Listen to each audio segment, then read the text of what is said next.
प्रभु के सिवा और कुछ भी चाह करना। बोले फिर जीवन कैसे चलेगा? ये जीवन तो कामना से ही चलता है, हमें ये चाहिए, ये चाहिए, ये चाहिए।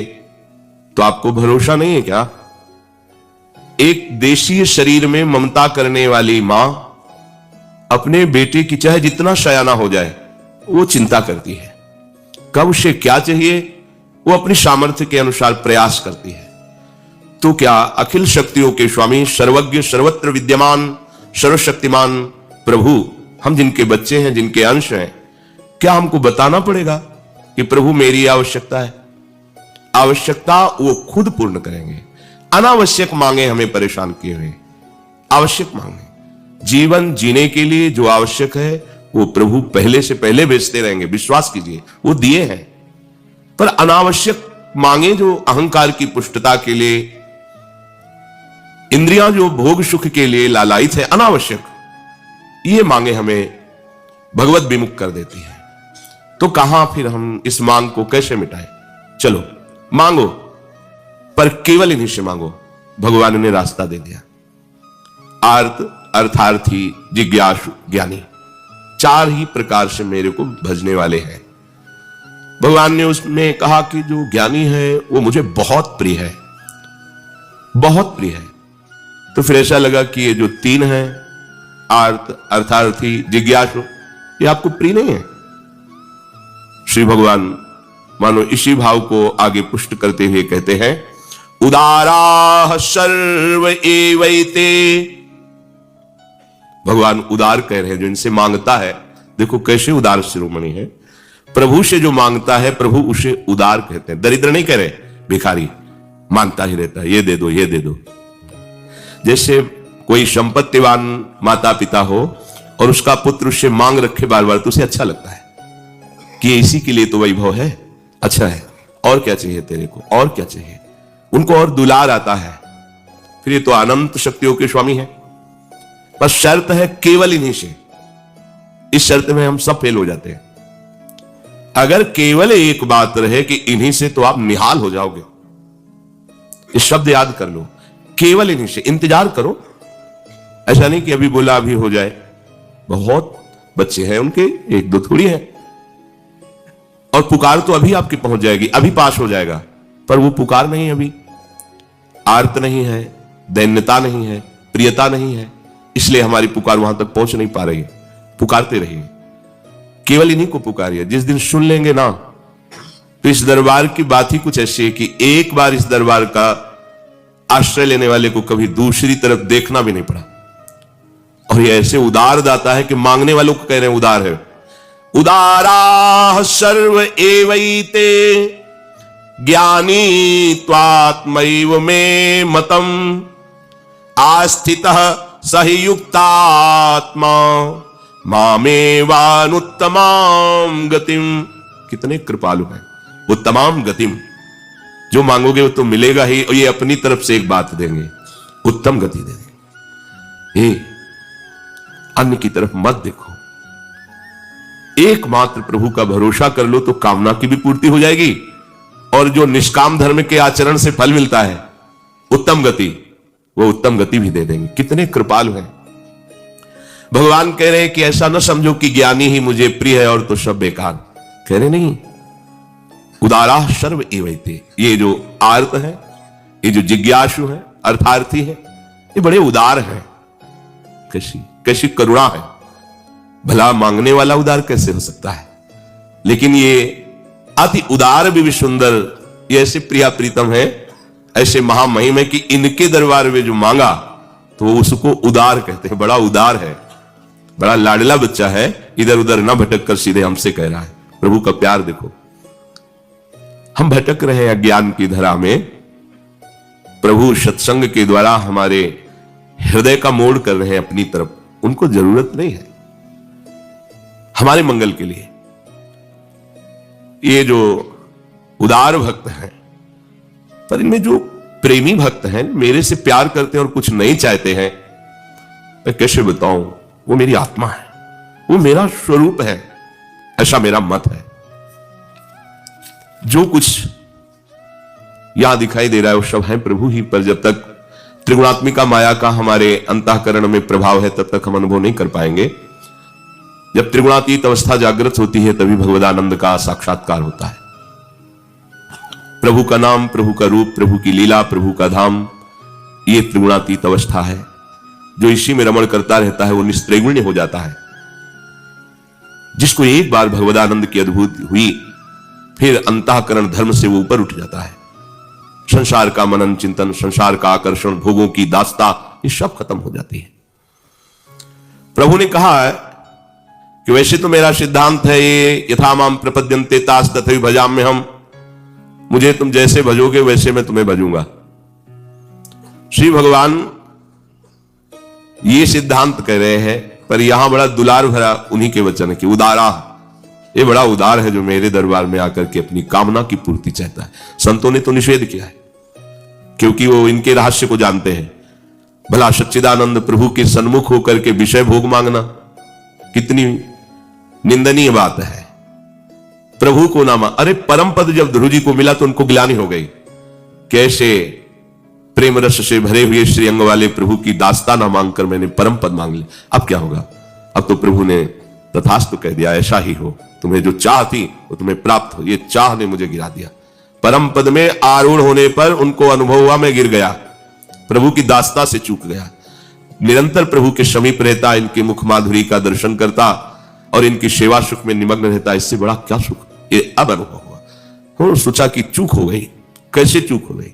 बहुत काल सत्संग नहीं हुआ, इसलिए वो बात चुभ गई कि मुझे ऐसा पद प्राप्त करना है कि सब आश्चर्यचकित हो जाए। तो इसीलिए प्रभु से कहा, प्रभु जो चाह थी वो पूरी कर दी, पर एक बात और मांग रहा हूं, मुझे अपने प्रेमी भक्तों का संग दीजिए, क्योंकि मुझे मांगना ही नहीं आया। अगर प्रेमी भक्तों का बहुत काल तक संग हुआ होता तो हम आपका प्रेम मांगते, आपकी अविरल भक्ति मांगते, आपकी श्री अंग की सेवा मांगते। ये जो प्रभु से चाह की जाती है, संतों ने इसे पसंद नहीं किया, जो प्रेमी जन, पर भगवान उसका भी स्वागत करे। आओ आओ, तुम आओ तो हमारी तरफ आओ। कितने कृपालु हैं, हम सब इनकी कृपा को नहीं देख पा रहे हैं। प्रभु कहते हैं किसी भी तरह से तुम मेरे से संबंध जोड़ तो लो, तुम्हें बेपरवाह कर दूंगा। किसी भी तरह से, धन की चाह से, संकट निवृत्ति से, किसी भी कामना से, कामाद द्वेषाद भयात स्नेहाद यथा भक्तेश्वरे मनः आवेश तदघम हित्वा वह वस्तद गतिम गताः। काम से, द्वेष से, भय से, स्नेह से, किसी भी भाव से यदि प्रभु का अपनापन स्वीकार कर लिया जाए, मेरे स्वामी अब मेरी बात आपसे ही बनेगी। कहते एक नहीं अनेक जन परम पद में आरूढ़ हो गए। जैसे भक्त भक्ति से भगवान को अधीन कर लेता है, वैसा सुख इनको वर्तमान में तो नहीं मिलता। अब भगवान से द्वेष करेगा, और एक है कि स्नेह में भरकर उनको भोग लगा रहा है, नाम कीर्तन कर रहा है, नाच रहा है, उसको जो वर्तमान में सुख मिल रहा है, उसको जो द्वेष से भज रहा है उसको थोड़ी अनुभव में आएगा इस सुख, पर परिणाम सबका एक ही होगा। कितने कृपालु, कितने कृपालु। काम से, किसी भी कामना से, प्रभु है ना, स्वामी है, अखिल कोटि ब्रह्मांडों के अधीश्वर है, सर्वलोक महेश्वर है। किसी भी कामना से वही परम पद देंगे। वो वस्तु तो देंगे ही, परम पद दे देंगे। यदि इनके सिवा और किसी से, जैसे कोई भी बड़ा से बड़ा देवता है, वो विधि विधान देखेगा आपका, अगर विधि में त्रुटि है तो आपका अनुष्ठान सफल नहीं होगा। सांगोपांग अनुष्ठान होना चाहिए और उसी के अनुसार आपको फल देगा।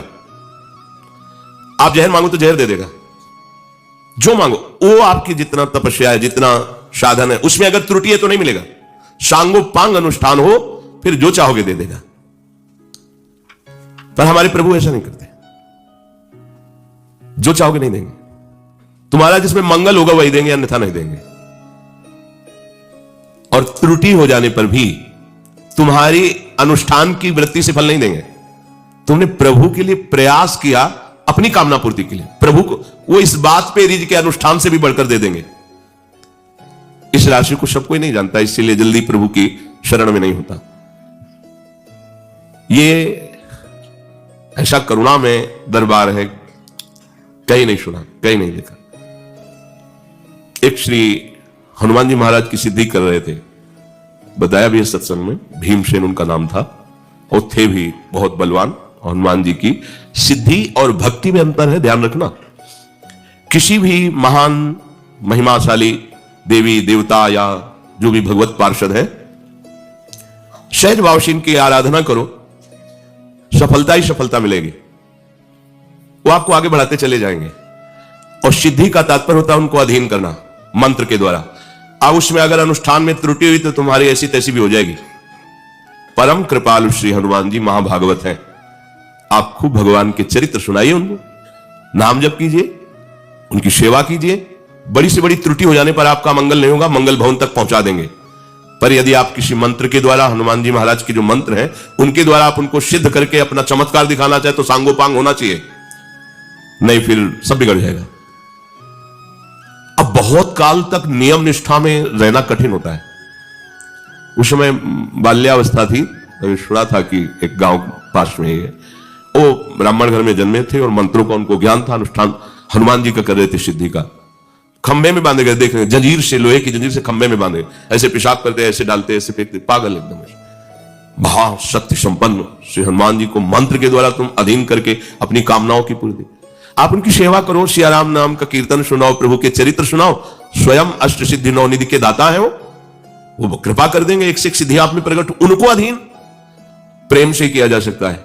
आप शक्ति के द्वारा तो फिर सांगोपांग पास होना पड़ेगा। एक बहुत बड़े महात्मा के गुरु भाई, वो श्री आद्याशक्ति त्रिपुर सुंदरी भगवती की उपासना की, श्री राधा बाबा ने भी की, पर उनकी प्रसन्नता के लिए किया राधा बाबा ने, कोई मांग नहीं की।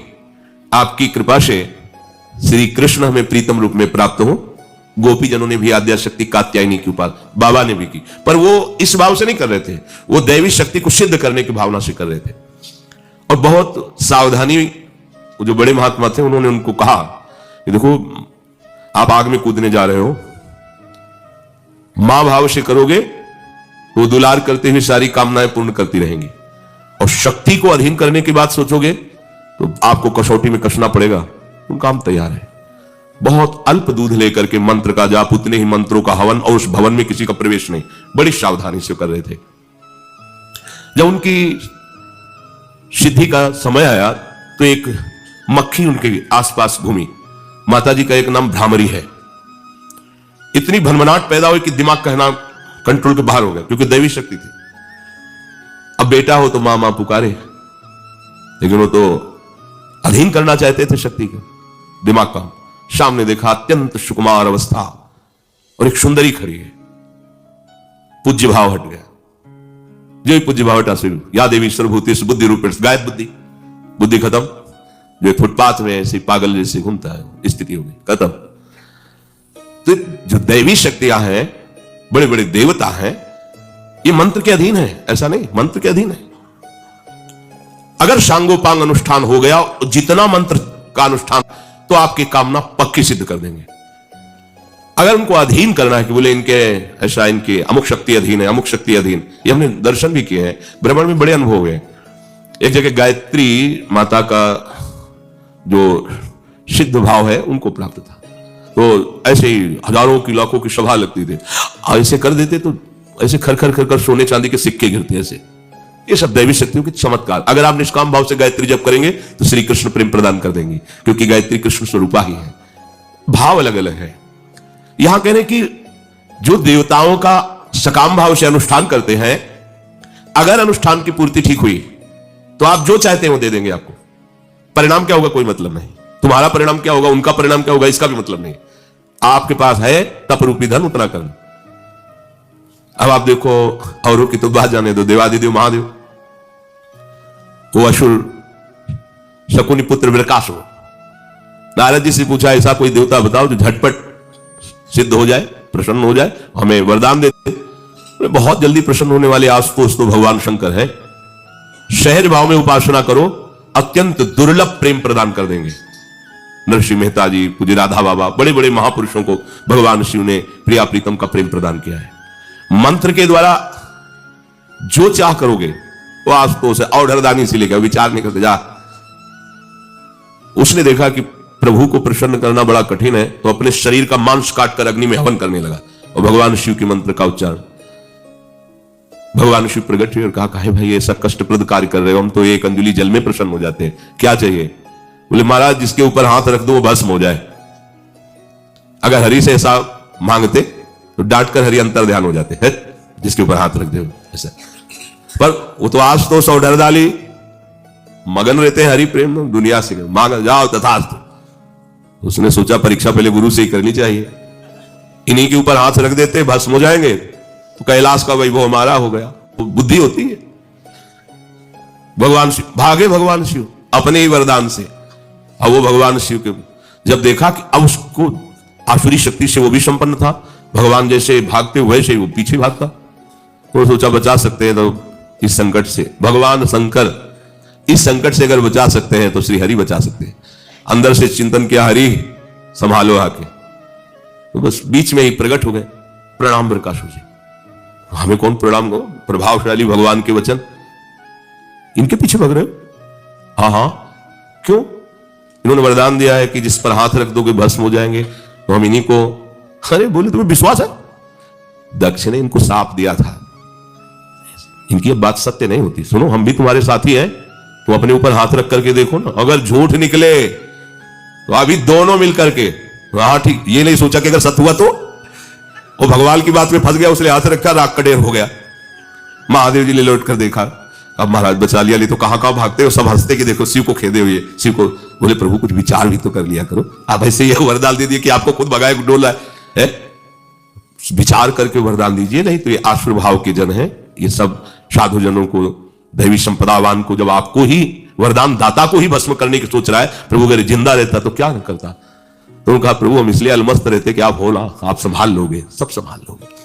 तो जो देवता जन है वो ये नहीं देखते किसमें जगत मंगल होगा कि नहीं, आपका अनुष्ठान सही है, आप जो मांगेंगे वो दे देंगे। पर हमारे हरि ऐसा, प्रभु ऐसा नहीं करते। आप और डबल अनुष्ठान कर लो, उसमें आपका मंगल है तो नहीं देंगे, नहीं देंगे, नहीं देंगे। अनुष्ठान में त्रुटि हो गई है, उसका फल नहीं मिलना चाहिए जो देवताओं की आराधना में त्रुटि होने पर नहीं मिलता। हरि के अनुष्ठान में ऐसा नहीं होता, मिलेगा। तुम्हारा मंगल होना है ना, वो ये नहीं देखते कि त्रुटि कर दी, गलती कर, नहीं नहीं, बच्चा है, चल आनंद लो। ये बात कहीं और नहीं मिलेगी। भगवान के दरबार में ये बात है। अगर इसका रहस्य समझ में आ जाता है तो भूल करके भी वो फिर किसी अन्य का आश्रय नहीं लेता। संसार के भोग, रुपए, पैसे, ये प्रत्यक्ष वर्तमान में केवल महत्व बुद्धि होने के कारण है। जैसे हमको 2000 का रुपया दिखाई दे, बहुत आनंद ले, 2000 रुपया, और अगर अभी 1000 के एक बोरा रुपया पड़े हो, 1000 जो पीछे बंद हो गए, एक बोरा पड़े हो, तो रुपया ही तो है, पीछे महत्व तो था उनका, पर सरकार ने उनको अमान्य कर दिया। तो आप क्या, वो 1000 के जो बोरा भर पड़े हुए रद्दी कागज से ज्यादा आपकी नजर नहीं होगी। मतलब रुपए का महत्व नहीं आपके अंदर, ध्यान देना। महत्व है उन रुपए से भोग सामग्री मिलती, बस इसलिए महत्व है। ठीक है, भोग सामग्री किसके लिए? इंद्रियां प्रसन्न रहती हैं, मतलब आनंद रहता है, जो चाहो खरीदो, जहां चाहो घूमे आओ, बड़ा जो चाहो पहनो, सोने की चैन वैन, ये सब। और शरीर ही नष्ट हो जाएगा प्यारे, तुम्हें मरना है, तुम्हें ध्यान नहीं। अब तुम्हारे मरने का समय, सोने की जंजीर पर जलाई जाए, आपके कफ, पित्त, वायु पीड़ा पहुंचा रहे, प्राण निकलने के लिए तैयार है, और आपके सामने रबड़ी रखी जाए, दुनिया के भोग या फांसी की सजा सुना दी गई, और सोने के हार तुम्हें लाते जाए, तो क्या लगेगा? मिथ्या। क्यों?